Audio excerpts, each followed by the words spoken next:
you about. I know you got your. At one point you were messing around with poker machines, stuff like that, right? Sure. I've done. I know in Philadelphia when I lived there, there were busts all the time with them, and you can make a lot of money on them, right? Like you can Sure. make a few thousand a week. You have 50 machines. I mean, that's a big, Of course. take each week. Yeah, yeah. I mean, that was part of my one of my predicate acts on my RICO was Joker poker machines. And mind you, I only supervised them, and that means I worked in a place that I either paid you out or whatever. Therefore, I caught a rap with that, among other fucking predicate acts I caught. But the guys who actually owned the machines, they it was a big deal because that's how much money was. It was part of almost everybody's RICO in the '90s. Every family had a controlled device, a gambling device charge on it. Interesting. One question that Del Griffith has, and I know like you may or may not know this, but like when Sally Ironworker got deported, he got deported to Canada. He obviously, who I know actually really well. Me and Sal from the same town, and oh wow, we go back. How was he? He was a working type of kid. Somebody inducted him into the family on the money end. He was an earner. He was good. Kept his mouth shut. We knew that. Yeah. He was old fashioned. He came here later in life, in his teens. Yeah. He was a good kid. I was surprised he got into the life. One day he just showed up and they told me he got made.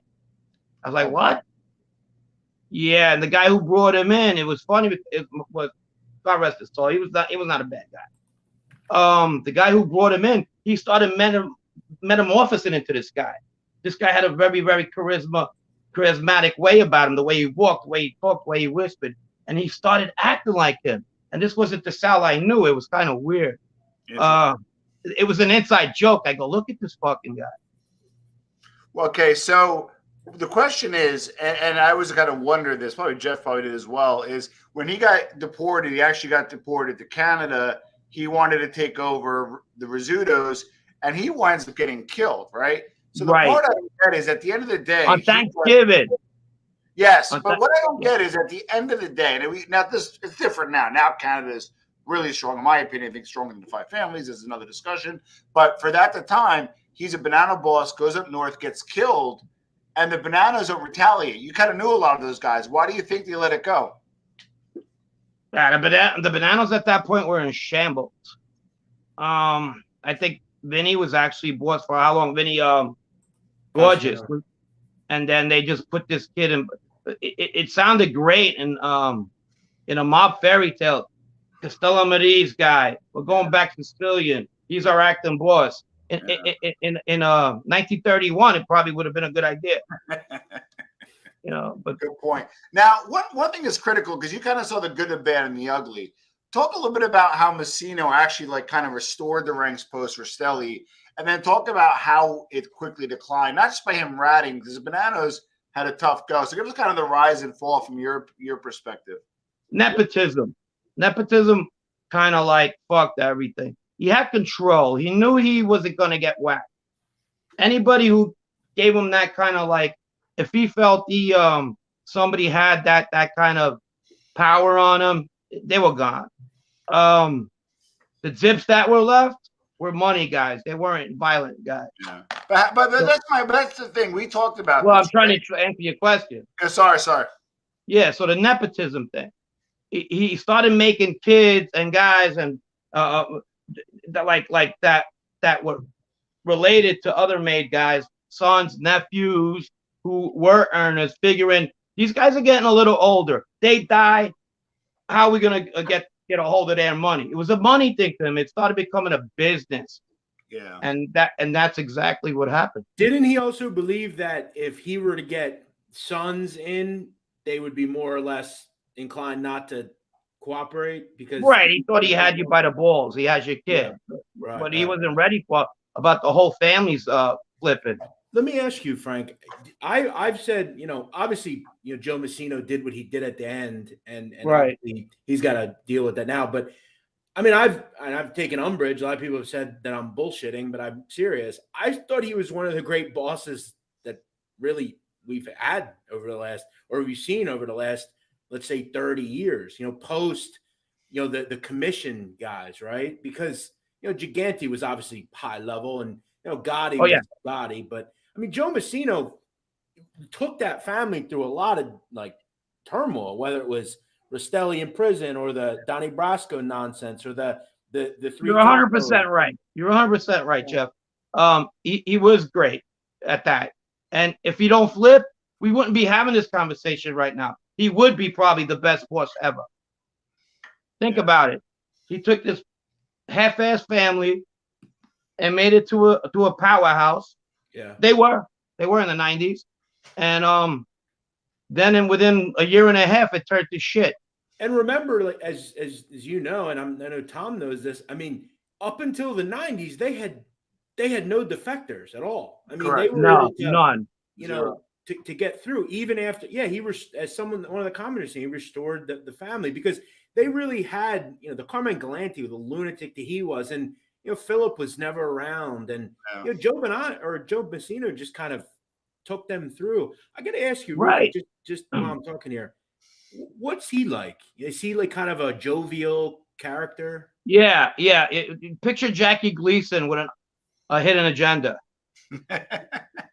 Was he really overweight? Like super? Yeah, overweight? yeah. Hey, Bo, how's it go? He likes to use the word Bo a lot.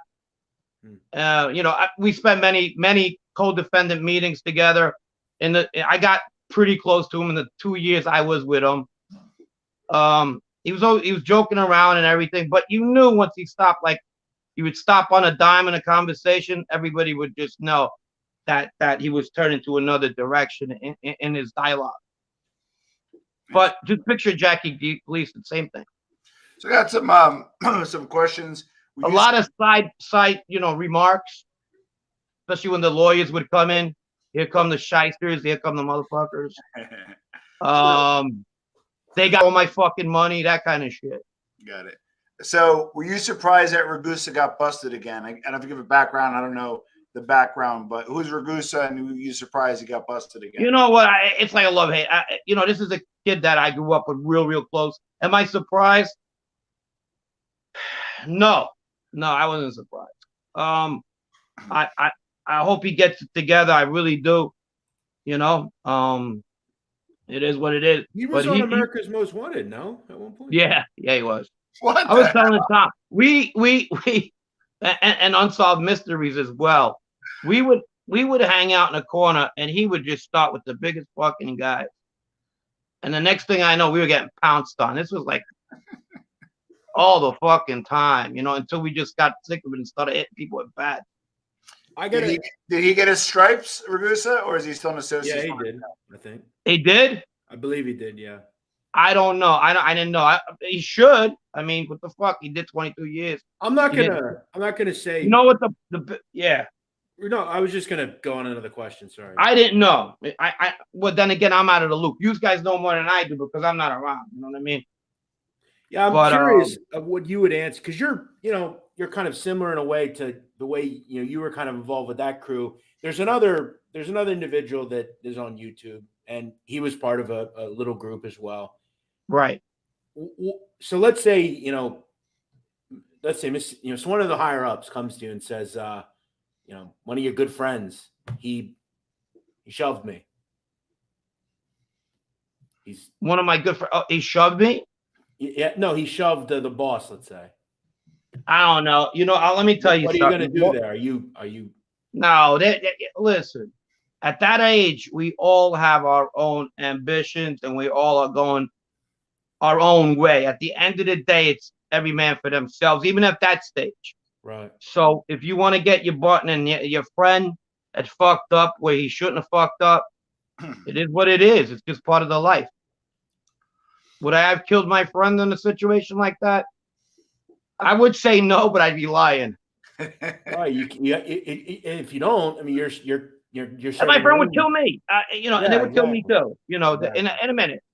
Yeah. Since you bring up Jeff, Brooklyn and the Bath Ave, I get pushback on this, but like I hung out a lot in Brooklyn in the 90s.